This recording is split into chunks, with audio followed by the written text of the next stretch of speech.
Sir आदेश। जी sir. मैं R.A. Dharkar, प्रदेश समन्वय EPS 95 राष्ट्रीय संघर्ष समिति भोपाल। सर बार बार सर आप लोग मांग कर रहे हैं, सर ज्ञापन सौंप बिल्कुल रहे सही है, हैं, आप उसके कह बाद रहे भी हैं। सर ये सरकार जो है आपका ध्यान नहीं दे रही सर। बिल्कुल आप सही कह रहे हैं। बार बार हम लोग जो है आप देखते हैं, हम समस्या आते हैं बार बार यहाँ और अपनी समस्या के निराकरण के लिए गुहार लगाते हैं। सबसे पहले तो मैं हमारी 4 मांगे जो है, अगर उसके बारे में जानकारी दूँगी। सबसे पहले मांग हमारी न्यूनतम पेंशन 7,500 प्लस की है। दूसरी मांग हमारी जो है पेंशन धारक पति पत्नी को निःशुल्क चिकित्सा किसी माननीय सर्वोच्च न्यायालय के अनुसार जो हायर पेंशन जो है, उचित पेंशन जिनकी है, उनको बिना किसी भेदभाव के पेंशन का भुगतान किया जाए। चौथी मांग 1995 के पूर्व जो रिटायर्ड कर्मचारी हमारे भाई है, उनको सहानुभूति पूर्वक विचार करते हुए 5,000 पेंशन मिलनी चाहिए। इस 4 सूत्री मांगों के लिए ये मांगे मंजूर होने तक EPS पेंशनर्स सदस्यगण जन जागरण अभियान चला रहे हैं हम लोग। ये 15 मार्च से शुरू हुआ है और ये 25 मार्च तक चलेगा। आज इसका आखिरी दिन है।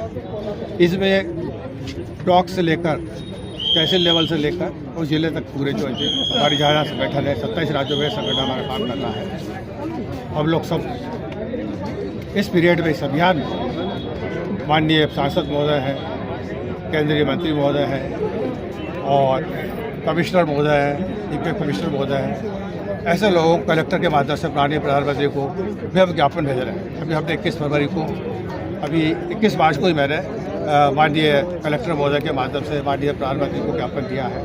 इसके पहले मैं विधानसभा अध्यक्ष हमारे नरेश सिंह तोमर जी से भी मैंने चर्चा की, जब बात की है, उन्होंने भी आश्वासन दिया है ये प्रधानमंत्री से व्यक्तिगत मिलूंगा और आपकी समस्या निराकरण करवाऊंगा। लेटर भी लिखा उन्होंने। सर ये बार बार सर आश्वासन का खेल कब तक चलता रहेगा सर? ये आश्वासन का खेल ये जो है गड़बड़ हो रही है, ये EPF की वजह से हो रही है।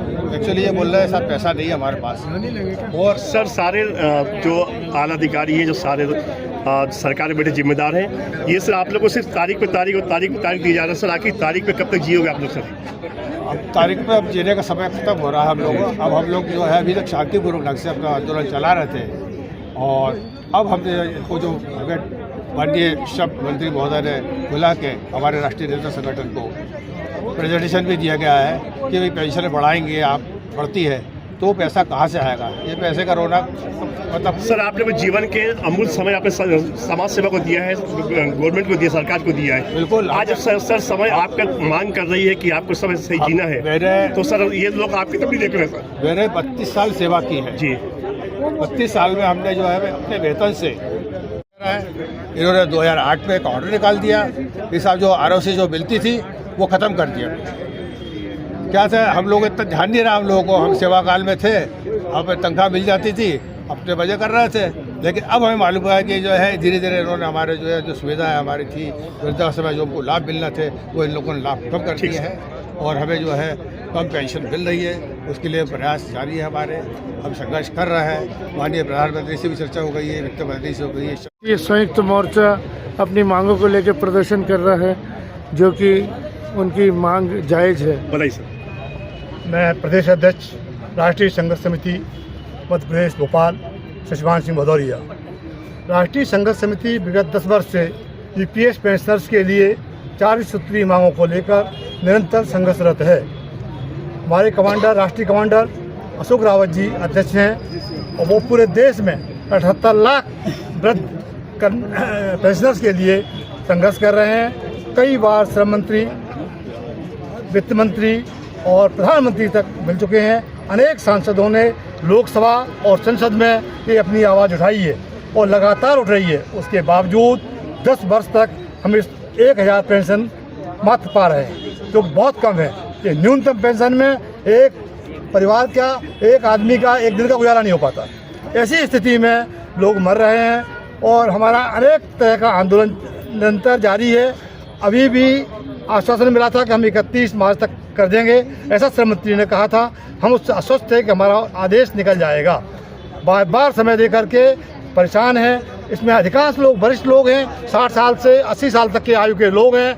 ऐसी स्थिति में दिल्ली जाने में उन्हें बड़ा कठिनाई होती है। दिल्ली क्या, भोपाल आने में बड़ी कठिनाई होती है। प्रदेश के विभिन्न भागों में ये आंदोलन चल रहा है। प्रदेश के हर जगह में ज्ञापन दिया गया है, कलेक्टर, सांसद और EPFO ऑफिस। मूल आधार हमारा EPFO ऑफिस है। इनकी हिसाब किताब जो है गड़बड़ है, इसके कारण हम कर्मचारी परेशान हैं।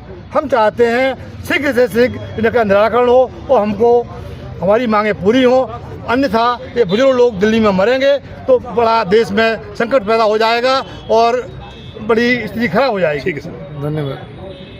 हमारी मांगे हमारी मांगे चाहे जो मजबूरी हो, चाहे जो मजबूरी हो, चाहे जो मजबूरी हो, हम सब इंकलाब